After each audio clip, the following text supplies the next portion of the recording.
As many as 80 people have been killed after a series of suicide bombings at a mosque in Pakistan. The mosques were home to mainstream Muslims who were critical of a radical sect of Ahmadi Muslims who believe that their sect is favored by the Quran. This attack was especially horrific to our next guest, which is Qasim Rashid, who actually had family there worshiping during these attacks. And Qasim, what have you learned from your family that was there? I understand that you had loss of life and people seriously injured. Yeah, and Ryan, what's most disappointing about this is that the Ahmadiyya Muslim community has been victims of nearly 4 decades of state-sanctioned persecution and extremism. And what we've learned is something that we've known all along, that when you have a government that has restricted freedom of expression and freedom of religion, you're essentially creating a breeding ground for these type of extremists to exist in the first place. Do you think it's difficult for those of us in the United States to understand this?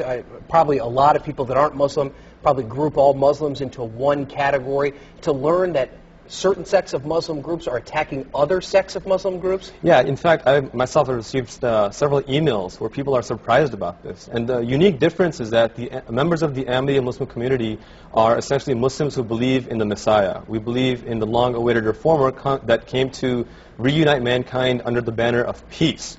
And oftentimes, people don't know the difference. And so, again, the unique aspect is that as Muslims who believe in the Messiah, we reject violence.